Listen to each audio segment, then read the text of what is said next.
Viewers, আজ আমরা আপনাদেরকে নিয়ে এসেছি ঢাকা কেরানীগঞ্জের আটিবাজারে। এটা দি মেঘনা অ্যাগ্রো। এই যে আপনারা দেখছেন দি মেঘনা অ্যাগ্রোর এই গাভী গরুগুলোকে আজ আমরা আপনাদেরকে এই গাভী গরুগুলো সম্পর্কে প্রতিবেদন দেখানোর চেষ্টা করব। তো চলুন ভিউয়ার্স, আমরা কথা বলি এই খামারের যিনি স্বত্বাধিকারী জনাব ইব্রাহিম খান স্বপনের সাথে। আসসালামু আলাইকুম ভাই, কেমন আছেন? আচ্ছা, এই গাভীর ফার্ম আপনি কতদিন ধরে করছেন? গাভী কোরবানির পরে স্টার্ট করছি আর কি। আচ্ছা, 2018 কোরবানির পরে আপনি স্টার্ট করছেন। আচ্ছা, আমাদেরকে একটু বলেন যে আপনি তো মূলত পরিবহন ব্যবসায়ী, পরিবহন খাতে আপনি ব্যবসা করেন। আপনি বিপরীতধর্মী ব্যবসায় আপনি সংযুক্ত হলেন কেমন করে? ওই যে খামার করছি গত ফেব্রুয়ারিতে, ফেব্রুয়ারিতে, তো 18 জানুয়ারি ফেব্রুয়ারিতে।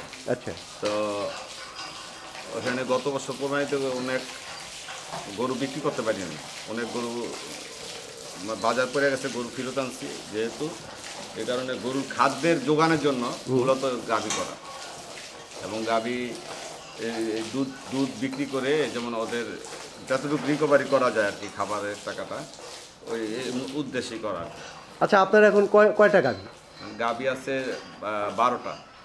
12টা গাভী আর গাব আছে 4টা। আচ্ছা, গাব মানে পেটে বাচ্চা হবে। প্রেগনেন্ট অবস্থায় আছে। আচ্ছা, এই যে আমরা এই গাভীটা দেখছি, এটা কি জাতের গাভী? এটা জার্সি। এটা জার্সি। তারপরে এই যে এটা হলিস্টিয়ান ফ্রিজিয়ান। এটা হলিস্টাইন ফ্রিজিয়ান। আর বেশিরভাগ আপনার গাভী কি সবই অস্ট্রেলিয়ান জাতের মধ্যেই? ভিউয়ার্স, আপনারা দেখছেন স্বপন সাহেবের এই দ্য মেঘনা অ্যাগ্রো। এখানে আপনারা দেখুন বেশিরভাগই ফ্রিজিয়ান এবং জার্সি টাইপের গরু এই গাভী।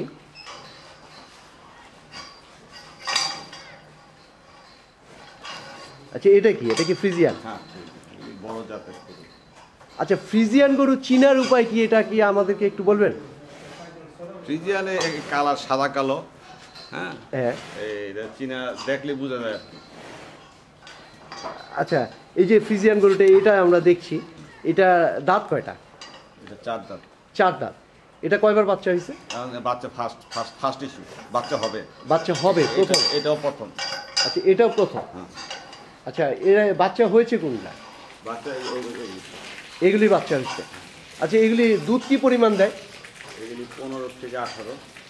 15 থেকে 18 লিটার। এটা কি এক বেলা না 2 বেলা? 2 বেলা। ভিউয়ার্স, আপনারা শুনছেন 15 থেকে 18 লিটার দুধ দেয় এই গরুগুলি।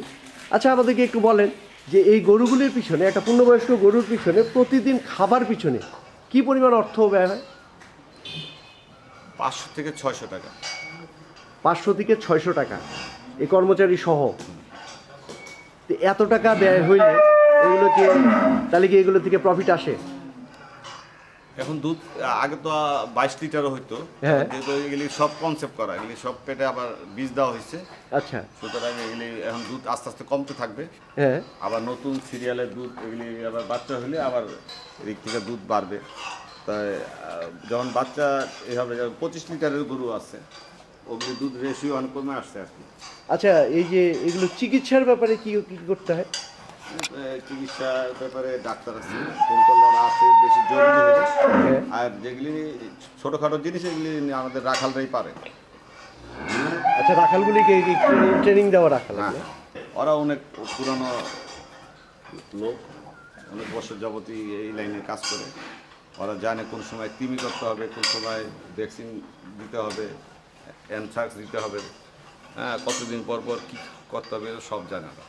আচ্ছা, আপনি তো এই লাইনে নতুনই বলা যায়। নতুন। তা আপনার এই যে স্বল্প অভিজ্ঞতা একটু আমাদেরকে বলেন যে কেউ যদি এরকম একটা খামার করতে চায়, তবে সবচেয়ে প্রয়োজনীয় জিনিস কি? সবচেয়ে প্রয়োজনীয় জিনিস এটার উপর তাকে ট্রেনিং নেওয়া। আচ্ছা। 1 নম্বর ট্রেনিং না নিয়ে খামার করাটা সম্পূর্ণ বোকামি হবে। হ্যাঁ। তারপরে খামার দেওয়ার আগে পর্যাপ্ত ঘাসের ব্যবস্থা করা। আচ্ছা। হ্যাঁ, কাঁচা ঘাস গাভীর জন্য। আচ্ছা, আপনি তো এই যে আটিতে এসে করেছেন, এখানে অনেক ফাঁকা জায়গা আছে, কিন্তু যারা ঢাকা শহরে বা শহরের মধ্যে স্বল্প পরিসরে যারা করবে, তো তারা তো ঘাসটা পাবে না ওইভাবে। না, ঘাসের ব্যবস্থা আছে। যদি হোম ডেলিভারি ঘাস হয়, আচ্ছা যেমন আপনি ওই যারা ঘাসের ব্যবসা করে ওদের কন্ট্যাক্ট করলে অ্যাডভান্স দিলে ওরা আচ্ছা সময় মতো সেখান থেকে নেপিয়ার ঘাসগুলি তারা ঘাস, হ্যাঁ। হ্যাঁ দিয়ে যাবে। ঘাস আচ্ছা পৌঁছে এটা একটা দিবে। জরুরি। তারপরে তারপরে আপনি ঘাসের কথা বলেন, এই ঘাস বাসায় ওরা পিক আপ দিয়ে আসবে। হ্যাঁ তো মহৎপুরে বেরিবাদে যত ফার্ম আছে ওখানে তো ঘাস নাই, ওই পিক আপ দিয়ে ওরা দিয়ে যায়। আমাদের ঘাস ক্ষেত আছে, আমরা 10 বিঘা জমি নিয়ে নিচ্ছি। আমরা ঘাস বাই রোটেশন একটার পর একটা কাটি, আবার একটা সিরিয়ালে বড় হইতে থাকে ওইটা আবার কাটি। আর জরুরি জিনিস কি যারা খামার করবে তাদের জন্য? তাদের জন্য জায়গা নির্ধারণ করা, হ্যাঁ জায়গা আপনার সেফটি জায়গা থাকতে হবে, মানে চতুর্দিকে ওয়াল থাকতে হবে। হ্যাঁ, তারপরে আপনার সেতে জায়গা থাকলে আপনার গরুতে অসুখ বেশি হবে। হ্যাঁ, ড্রাই থাকতে হবে, ফ্যান থাকতে হবে, গরু গরম থাকতে হবে না। শেডটা পূবে পশ্চিমে শেড হলে তাহলে আপনার উত্তর দক্ষিণের বাতাসটা গরুর গায়ে লাগবে, গরু সুস্থ থাকবে। মানে পর্যাপ্ত আলো বাতাসটা থাকতে হবে। পর্যাপ্ত আলো বাতাস, এবং যেখানে থাকবে গরু ওইখানে হলো ড্রাই থাকতে হবে, ওই জায়গাটা শুকনা থাকতে হবে। আচ্ছা তাহলে আপনার অসুখ 50% কম হবে। আচ্ছা এই যে আমরা দেখছি যে গরুগুলি, এইগুলি আপনারা কালেক্ট করছেন কোথা থেকে? এগুলি বিভিন্ন জায়গার থেকে,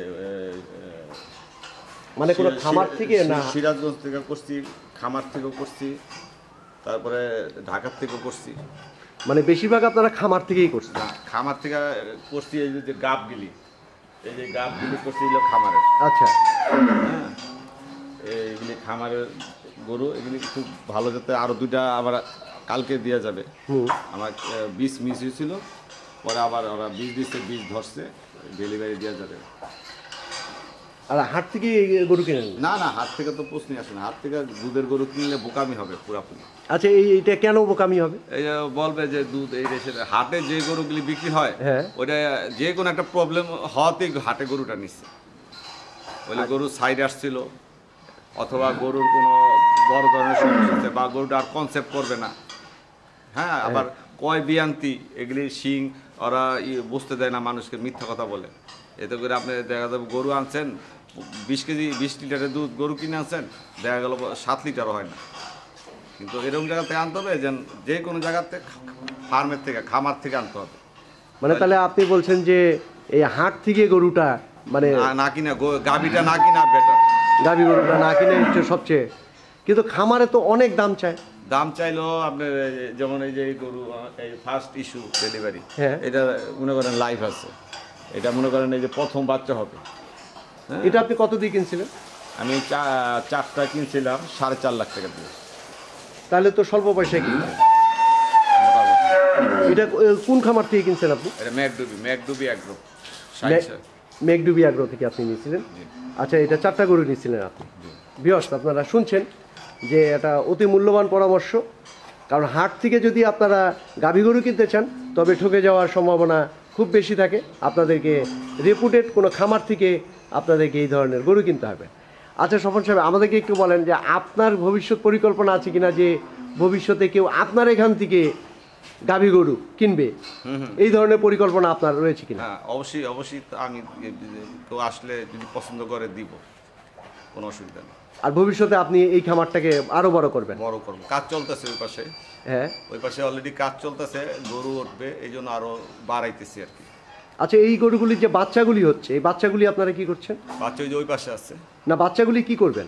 বাচ্চাগুলি আমি যেগুলি ষাঁড় গরু, হ্যাঁ, বেশিরভাগই আপনার বকনা। বকনা, হ্যাঁ, একটা ষাঁড়। আচ্ছা তো আমি কেনার সময় আর কি বকন দেখেই কেনার চেষ্টা করি আর কি। আর একটা ষাঁড় আছে, ওইগুলি আমরা ওই আলাদা শেডে পালি। মানে এইগুলি আপনার বিক্রির কোনো পরিকল্পনা নেই, আপনি নিজেই বড় করবেন? হ্যাঁ, এগুলি আমরা নিজেরাই বড় করবো। আচ্ছা আপনার খামার ভবিষ্যতে আরো বড় হোক সেই আশা করি। আপনাকে অসংখ্য অসংখ্য ধন্যবাদ। আপনাকেও ধন্যবাদ। সো ভিউয়ার্স, এতক্ষণ আমরা আপনাদেরকে এই মেঘনা অ্যাগ্রোর এই গাভী গরুগুলি সম্পর্কে জানানোর চেষ্টা করলাম।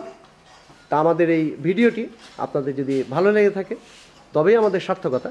আপনারা ভালো থাকবেন সবাই। আপনাদের সকলের জন্য অসংখ্য অসংখ্য ধন্যবাদ।